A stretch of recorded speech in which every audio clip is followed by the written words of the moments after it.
Okay, isang pagpalang araw sa ating lahat, mga kapatid. Muli tayong mag-aral ng salita ng Panginoon. Tuloy natin yung ating pinag-aaralan tungkol sa pagkahulog ng tao sa kasalanan o the fall of man. So, last meeting sa ating napag-aralan ay matapos kumain ng bungang kahoy na pinagbabawal si Eva at si Adan. So, nagkaroon ng parusa. So, pinarusahan ng Diyos ang naging instrumento para magkasala ang tao. Una sa lahat ay ang ahas. So, nakita natin, ang ahas ay simula nung siya pinarusahan, siya gumapang na. At higit sa lahat ay alabok ang kanyang kakanin, mag-aaway ang kanyang binhi at ang binhi ng babae. So, ang babae naman, dahil siya ay nakinig sa ahas nung siya ay tinukso, pinarusahan din siya. At ang maging parusa niya ay maghihirap siya sa kanyang paglilihi, lalo higit sa panganganak, at magpapahinuhod o magpapasakop sa asawang hirang habang nabubuhay. So, ang lalaki naman, dahil nakinig sa asawang babae, pinarusahan din siya kasama ng universo. Kaya ang naging parusa sa lalaki ay magtatrabaho hanggang malibing. At ang universo ay hindi na sisibulan ng mga halamang makakain. Para pag-anihan ng isang bukirin, kailangan ay magtanim.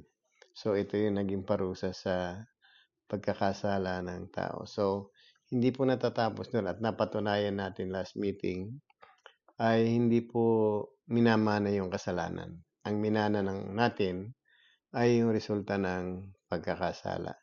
Dito sa episode 28, dagdagan pa natin ano pa ba naging parusa ng Diyos sa mga tao matapos magkasala ang si Eva at si Adan. Ano pa ba yung iba pang mga parusa? So, ang isang naging parusa ng Diyos sa tao ay nalayo sila sa Diyos. At ang isang dahilan kung bakit naglayo sila ay doon dahil sa kasalanan. At ito rin yung dahilan kung bakit hindi dinirinig ng Diyos yung mga panalangin natin. Kasi sabi sa Isaiah 59 verse 2, ang masasama niyong gawa ang dahilan ng pagkawalay ninyo sa Diyos. Nagkasala kayo kaya hindi niyo siya makita at hindi na niya kayo marinig. So, ang resulta ng pagkakasala ng tao ay pagkawalay sa Diyos. So, nakita natin last meeting, pinag-aralan natin na inilabas sila sa halamanan ng Eden. So, ibig sabihin, wala na sila sa presensya ng Diyos at nalayo na sila. Pinagbawalan na rin silang makapasok doon. Kaya nga sa atin, yung dahilan kung bakit malayo ang tao sa Diyos o nalayo mismo dahil dun sa pagkakasala. At ito rin yung dahilan kung bakit hindi dinirinig ng Diyos ang ating panalangin.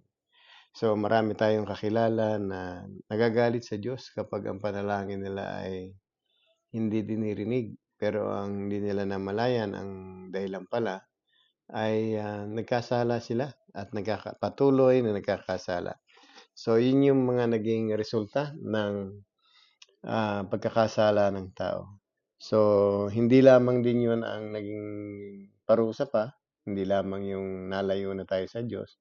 So, nagalit ang Diyos sa unang pagkakataon at dahil sa naging marumi na lamang lagi ang isipan ng mga tao simula noon. Kaya nga doon sa Genesis chapter 6 verse 5 ay para bang nalungkot si Yahweh o nagsisi pa si Yahweh nung nilikha niya ang tao. So para bang nalungkot siya, ba't ba nilikha ko pa itong mga to? Dahil simula noon ay naging masama na lang lagi ang isip ng tao.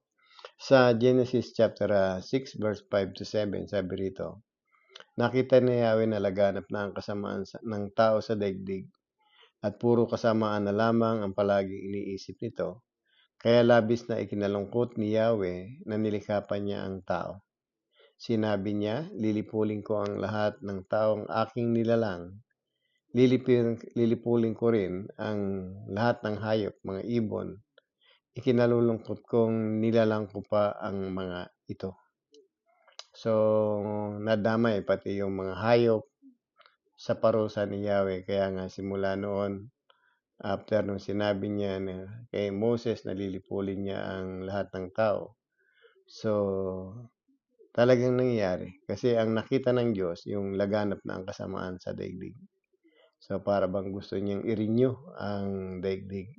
Dahil ang original design niya ay hindi puro kasamaan. Ang original design niya ay hindi para maging masama ang tao. Pero dahil sa kasalanan, naging masama sila at ang laman ng kanilang isip ay laging masasama. So, nag-decide ang Panginoon na gunawin ang sanlibutan o lipulin ang sangkatauhan sa pamamagitan ng baha. So, itinira lamang niya dito ay si Noah at ang kanyang mga anak at manugang at ang kanyang asawa. So, mapansin natin dito, ang dahilan pala ng unang paglipol sa tao ay yung kasamaan na lagi na iniisip ng tao. Kaya nga sa panahon natin ngayon, di natin alam, baka ang tingin na rin ng Diyos sa atin, lagi na lang din tayong ang isip ay puro kasamaan at puro hindi na nakakalugod sa ating Panginoon. Kaya nga, wala tayong maitatago sa Diyos at nababasa niya yung isip natin, alam niya yung puso natin. Kaya nga sa atin, wala tayong maitatago sa Kanya. Lahat tayo ay nakakasala. Kaya nga, ang magiging resulta someday, merong Judgment Day. Kaya nga sa panahon ng Judgment Day, ay lilipulin din niya ang sangkatawan pero hindi sa pamamagitan ng baha, sa pamamagitan naman ng apoy. So dito talagang tutupukin niya ang daigdig dahil sa sobrang kasamaan na ng sanglibutan. So yun yung naging parusa ng Diyos sa tao. And then dumating sa point na yung mga tao ay nagkaroon na rin ng kamatayan. So dito makikita natin na dahil pinarusahan na ng Diyos ang tao, nagkaroon na rin ng kamatayan. So una nga nilipol niya lahat yung mga tao dahil masama sila. Nagtira lang siya ng 8 kaluluwa. At ang natagpuan lang niya sa 8 na ito na matuwid ay isa lang, si Noe lang. So isinama lang ng Diyos yun ang kanyang asawa at yung kanyang anak at manugang. So sorry. So nagkaroon ng kamatayan, nangamatay yung mga tao na dapat sana ay walang kamatayan dahil dapat sana hindi sila si Eva kumain ng bungang kahoy na pinagbabawal. Kaya nga sa atin, kung merong namamatay, isang indikasyon yan na merong Diyos talaga na totoo na lumikha sa atin at may kapangyarihan na pumuksa sa atin. Kaya nga sabi rito, bakit ba nilikha ko pa ang mga ito? Bakit nilalang ko pa yung mga ito? So, para bang nagsisi ang Diyos sa pagkalikha niya sa tao dahil ang naging resulta dahil sa pagsuway ni Eva at ni Adan doon sa pagkain ng bunga ng punong kahoy pinagbabawal.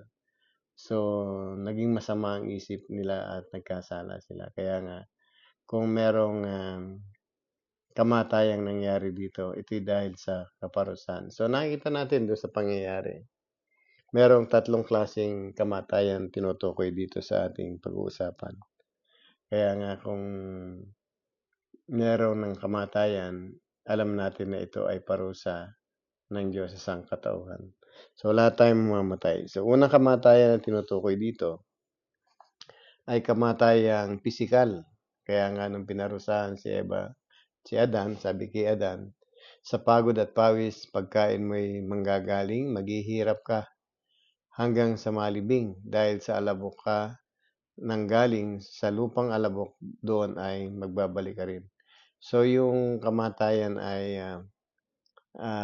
isang parusa yan kay Adan. Kaya nga sa atin, kung ito ay nasasaksihan natin, nakikita natin, meron talagang physical na namamatay. So, alin ba yung physical na yan? Itong katawan natin na ito, na nilikha ng Diyos, pag binawian niya ng Diyos ng buhay o ng kaluluwa, na siyang nagiging dahilan kung bakit tayo buhay. So, mamamatay tayo pag iniwan na tayo. So, tayong lahat ay darating sa point na mamamatay physically. At nagsimula rin ito, doon sinabi ni Paul, nung nangangaral siya sa Roma, sabi rito, ang ang kasalanan ay pumasok sa sanlibutan sa pamamagitan ng isang tao. Dahil dito lumaganap ang kamatayan sa lahat ng tao sapagkat ang lahat ay nagkasala. So, nagmula raw sa isang tao lamang ang kasalanan. Pumasok sa sanlibutan, ito ay sa pamamagitan ng isang tao. Ito yung pagkakasala ni Eva at ni Adan. O ni Adan mismo o ni Eva mismo kasi silang dalawa tinuturing na isa lang. Kaya nga sa atin, nung pumasok ang kamatayan sa sanlibutan, ito'y dahil sa pagsuway. Kaya nga nagkaroon na talaga ng kamatayan pisikal. Kaya nga nung dumating sa panahon na nilipol ng Diyos ang unang tao, ang sabi niya 120 na lang yung magiging buhay ng tao. So talagang kung makalagpas man tayo doon ay siguro katulad tayo ng mga nasa lumang tipan, merong 996 o 930, merong 900 years old na mamatay. So, hindi natin alam kung anong bilang ng kalendaryo, pero namatay pa rin sila. Kaya nga totoo yung parusa. Totoong may Diyos, totoong may parusa. Kaya nga, ang minana natin talaga yung kaparusahan. So, sa kamatayang physical, obviously na nasasaksihan natin itong bagay na ito. So, meron ding kamatayang spiritual. So, ito yung pangalawang kamatayan. Pag kamatayang spiritual, ito yung kamatayan na pagkawalay sa Diyos. Kaya nga yung natatandaan natin ang sabi kay Adan, kapag kumain ka ng bungang iyon, walang salang mamamatay ka. So, nung time na yun, hindi naman agad-agad namatay si Adan physically. Kaya nga 930 siya namatay. After 930 years, so bago siya namatay. So, kung mapapansin natin dito, hindi naman sila talaga actually namatay agad-agad. Pero humaba pa yung kanilang buhay, inabot pa ng 930. Kaya nga, kung merong kamatayang physical, meron din kamatayang spiritual. Ito yung pagkawalay sa presensya ng Diyos. So, tayong lahat ay nawalay sa presensya ng Diyos dahil nagkasala tayo. Ibig sabihin, si Eva at si Adan ay dati kasama ng Diyos sa Garden of Eden. Narinig nila yung yabag, nakakausap niya. At nung time nga na siya nagkasala, nagtago siya, hinanap siya ng Diyos. So physically, spiritually, and physically, nakakasama nila ang Diyos. Nung time na yun, bagamat ang Diyos ay spirito, pero parang sabi nga ng Biblia, naririnig na yapak, naririnig niya yung boses. Hindi natin alam kung physically nakita niya, pero alam naman natin ang Diyos ay spirito na hindi pwede natin makita. Pero dito, nung siya hinahanap si Adan ay hinahanap ng Diyos, naririnig niya yung yabag sa rinig. Sabihin, kasama nila. So, nung inilabas sila ng hardin o ng Garden of Eden, nahiwalay na sila spiritually, physically, spiritually. Ibig sabihin, hindi na nila naririnig yung yabag ng Diyos at hindi na nila kapiling ang Diyos sa panahon nung sila inilabas sa Garden of Eden.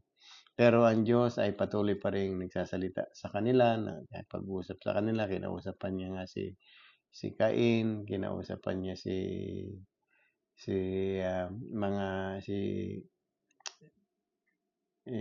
si Adan that time na nagkaroon pa ulit sila ng anak. Kaya nga ang relasyon ng tao at ang Diyos ang namatay din nung time na yon. So pag sinabing spiritual na kamatayan,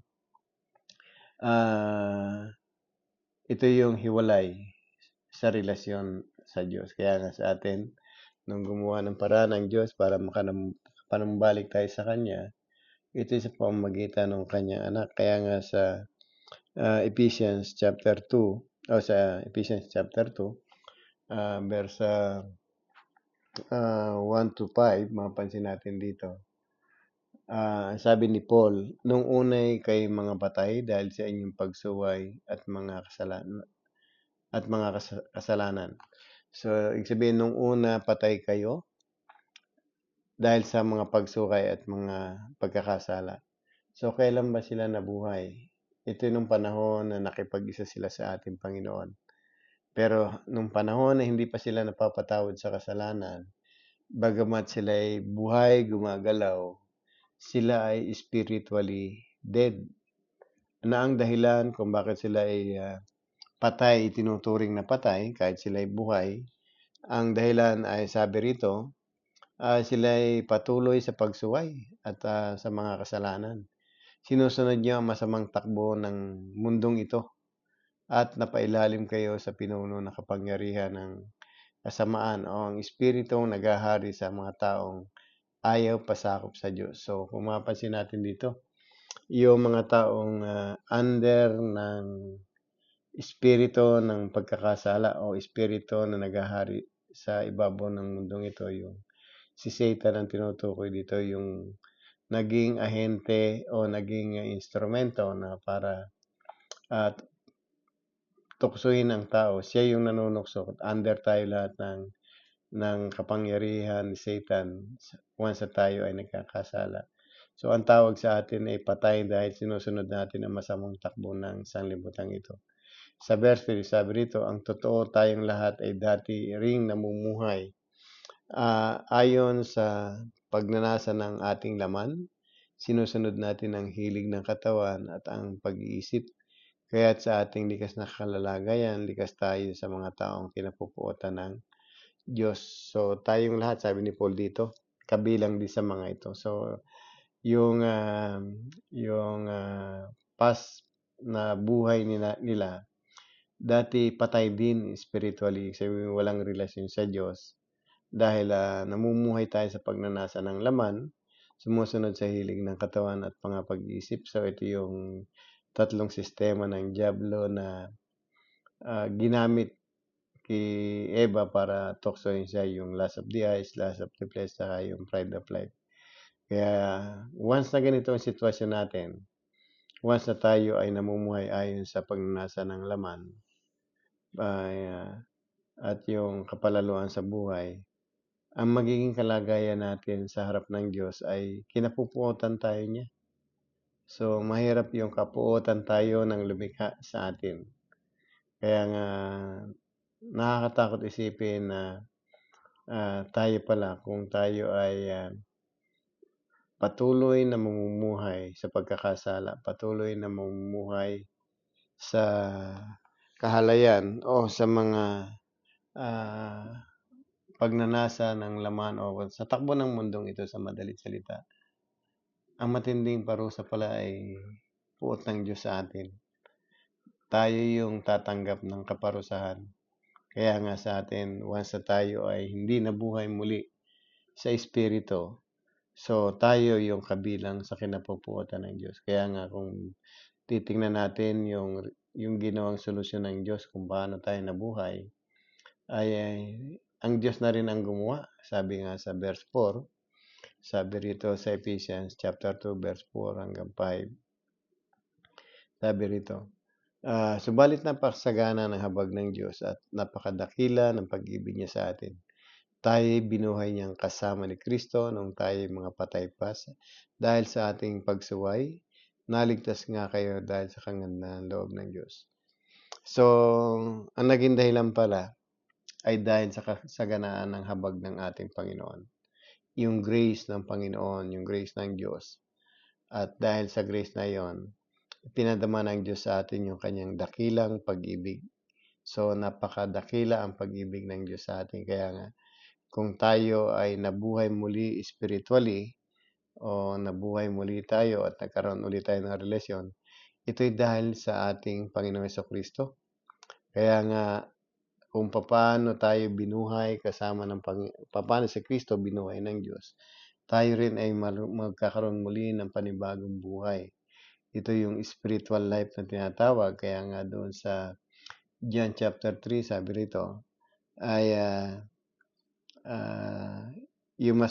all must be born again. So, kailangan tayo ipinganak na muli o magkaroon tayo ng pagsilang na muli para mabuhay tayo spiritually. at kung paano tayo magkakaroon ng panibagong relationship sa ating Panginoon. Kaya nga, ang Diyos pa rin ang gumawa. Kaya nga dito sa ating pinag-aaralan, kung ang isang tao ay hiwalay sa Diyos, ang tawag pala sa kanya, patay sa spiritual. Yung wala kang relationship sa Panginoon, tayo ay spiritually dead o nawalay tayo sa Diyos. Ngayon, ang question sa atin, kung tayo ay talagang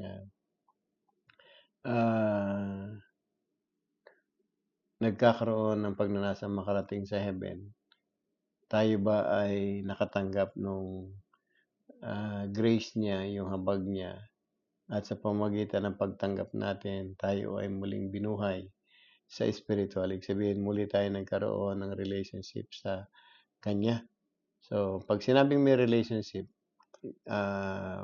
alam natin yung gusto niya, alam natin yung ayaw niya, alam din niya yung kailangan natin. Sabihin, pag may relationship, mayroon tayong karelasyon, vice versa dapat kung magkakilala kayo at alam niyo kung ano yung gusto ng isa't isa. Kaya nga dito sa atin, alam ba natin na merong gusto ang Diyos na dapat nating gawin? Alam ba nating lahat na tayo ay gusto ng Diyos na iligtas niya? At sa pagliligtas niya, alam ba natin na meron siyang ipinagagawa para maligtas ka? Kaya nga dito, kung tayo ay hiwalay sa ating Panginoon, hindi mo siya kilala, hindi mo alam kung ano yung gusto niya. At hindi mo alam yung mga bagay na makalulugod sa Kanya na dapat mong gawin at hindi dapat ginagawa. Kaya nga tayo, kung tayong mga tao ay hindi makakapanumbalik sa Diyos, ang sabi kanina, yung puot niya ang siyang lalapat sa atin. At hindi tayo magkakaroon ng buhay na walang hanggan hanggat hindi tayo natutubos ng ating Panginoon. Ang tawag sa ating mga patay, kaya nga yung patay spiritual, walang relasyon sa Diyos, hindi mo alam yung tungkol sa Diyos, hindi mo alam yung mga bagay na nais mong gawin, na ipinagagawa niya. So, wala kang idea kung ano yung buhay na dapat nating sa pamuhay kasi wala tayong relasyon sa nagbigay sa atin ng buhay. So, katulad din daw na ito ng isang babaeng balo kasi pag sinabing patay spiritual, puro pagnanasa ng laman ang ah, ang pamumuhay natin. Kaya sabi rito, sabi ni Paul sa sulat niya kay Timoteo, samantalang ang biyudang mahilig sa kalayawan ay maituturing na patay bagamat siya ay buhay. So, yung mga biyuda o yung mga tao na patuloy na nabubuhay sa kalayawan, so maituturing na patay. Yung kalayawan, ito yung mga activities natin na walang taros na pagsasaya na hindi natin iniisip, ito ba ay makakaapekto ang buhay natin sa pagkakaroon ng buhay na walang hanggan. So, yung mga namumuhay sa kalayawan, pagkahilig sa laman, kapalaluan sa buhay, pagnanasa ng mata, pagnanasa ng laman. So, ito yung mga kapalaluan, ito yung namumuhay ayon sa kalayawan. Kaya nga, dito pala makikita natin kung tayo ay patay o buhay sa spiritual. Kasi nga kung tayo ay patay sa spiritual, talagang kaparusahan yung mangyayari sa atin. Kaya nga kung tayo ay patuloy na mag-aaral ng salita ng Diyos, makikita natin yung mga bili ng Diyos at magkakaroon tayo ng relationship sa Kanya sa pagsunod natin sa mga bagay na iniuutos niya para muli tayong mabuhay kasama ng ating Panginoon. Sabi rito sa Romans chapter 8, verse 5 to 8, sabi rito, sapagkat ang namumuhay ayon sa hilig ng laman ay nahuhumaling sa mga bagay ukol sa laman. Ngunit ang namumuhay sa patnubay ng Espiritu ay nagsisikap ukol sa mga bagay na espiritual. Ang nahuhumaling sa mga bagay na ukol sa laman ay nagbubulid ng kamatayan, ngunit ang nagsisikap ng mga bagay ukol sa espiritu ay magbubunga ng buhay at kapayapaan, sapagkat kalaban ng Diyos ang sinumang nahuhumaling sa mga bagay ukol sa laman. Hindi niya sumusunod ang kautusan ng Diyos at hindi niya kayang sumunod, at ang nabubuhay ayon sa laman ay hindi maaring kalugdan ng Diyos. So, mamimili tayo. Mamuhay ayon sa pita ng laman o ayon sa laman o ayon sa kalayawan, o mamuhay tayo espiritual. Kaya sabi kanina, ang namumuhay ayon sa laman o sa kalayawan ay mag-aani ng kamatayan. At ang namumuhay ayon sa espiritu ay magbubunga ng kapayapaan. Kaya nga kung tayo ay namumuhay sa laman, ang sabi, hindi tayo maaring kalugdan ng Diyos. Kaya nga mahirap i-please ang ating Panginoon kung tayo patay espiritual, kasi kung patay tayo espiritual, obviously buhay tayo sa laman. Kaya nga kung tayo ay mahihilig pa sa mga bagay sa kalayuan sa panahong ito, so ibig sabihin hindi ka buhay spiritually.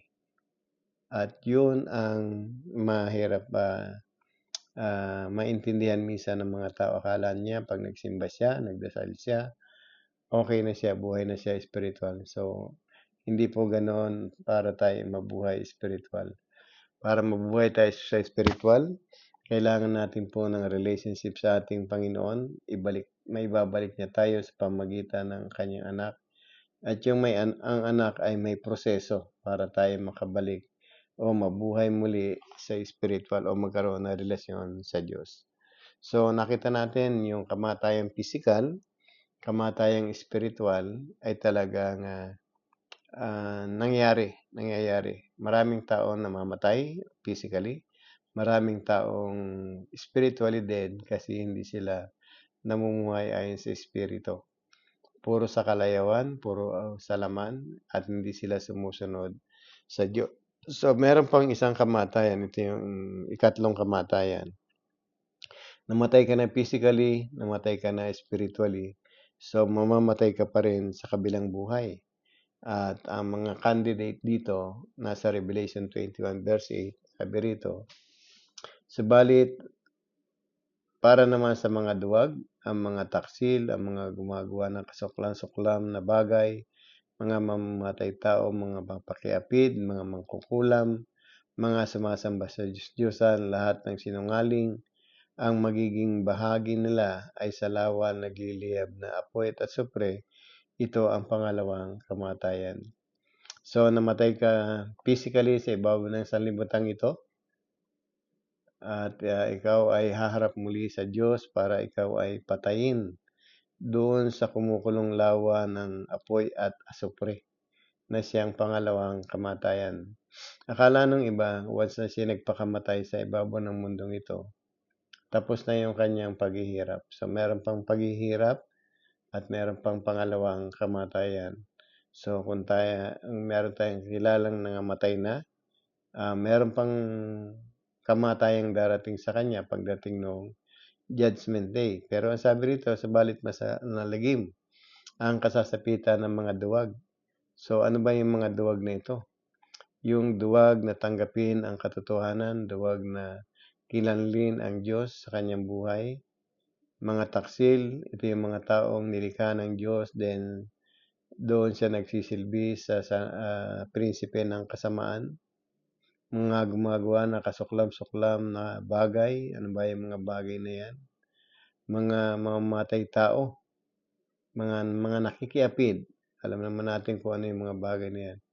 Mga mangkukulam, totoo pang may mangkukulam, at mga sumasamba sa Diyos-Diyosan. Ang dami pong taong sumasamba sa mga rebulto, sa mga kahoy, sa mga bato, sa mga drawing. Ang dami pong sumasamba sa Diyos-Diyosan. At hindi nila alam na kapag ginagawa nila ito, sila yung subject para sa nagliliyab na apoy at asupre. Ang nagtataka lang ako bakit ito patuloy na ginagawa ng malalaking relihiyon. Bakit hindi nila pinagbabawalan yung tao? At tayo namang mga tao, nag-aral tayo, marami sa atin na mga college graduate, marami sa atin mga opisyalis na ng bansa, patuloy pa rin sa pagluhod sa mga rebulto, pagsamba sa mga Diyos-Diyosan. So, hindi nila alam yon kasi nga, hindi sila namumuhay ayon sa spiritual.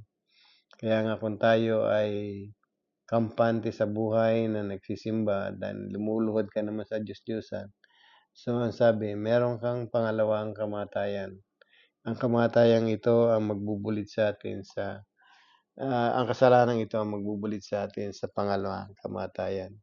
So, napakaganda. Kaya nga kung tayo ay patuloy sa paggawa ng kasamaan, patuloy sa pagkakasala, namumuhay ayon sa kalayawan, patay tayo spiritually, at once napatay ka sa espiritu, tiyak na patay ka rin sa pangalawang kamatayan. So, yung mga taong mapapahamak, ito yung mga taong hindi nabuhay spiritual o hindi nagkaroon ng relasyon sa ating Panginoon. Kaya nga mga kapatid, huwag tayong magpasawalang bahala.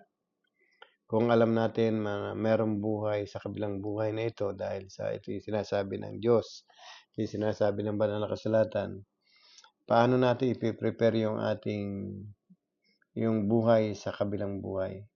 So, may prepare natin yan para hindi mapahamak kung tayo ay susunod sa kalooban ng ating Panginoon. So, ang tanong ko sa inyo, ano yung gusto nyong gawin? Minsan ka lang ipinanganak, then 3 beses kang mamamatay?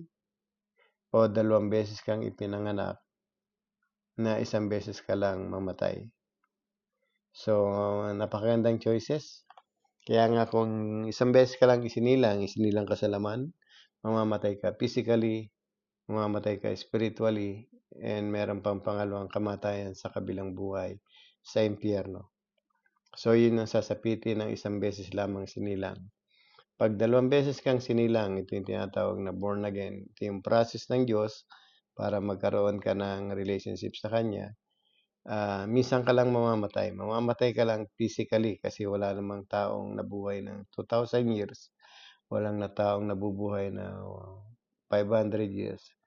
Kahit tayo mismo, hindi naman gusto yung mabuhay ng 200 years. Kaya nga sa atin, mamamatay tayo physical kasi sinilang kang 2 beses. Buhay ka spiritually, and then sa kabilang buhay, meron tayong buhay na walang hanggan. So, mga kapatid, naway maging aware tayo sa kamatayang ito. Ito'y dahil lamang sa kasalanan. Ulitin ko, hindi natin minana ang kasalanan. Nagkakasala tayo kapag dumating sa point na tayo may hustong gulang na, tayo na rin ang gagawa nating kasalanan. At ang kasalanan na yan ang pag-uusapan natin sa susunod. Ano ba ang kasalanan? So, pag-usapan natin ito para maiwasan natin yung mga bagay na akala natin ay hindi, yung pala'y kasalanan. So, muli sa pagkita-kita natin, ibalik natin yung pag-aaral. Muli ko kayo inaanyayahan sa susunod.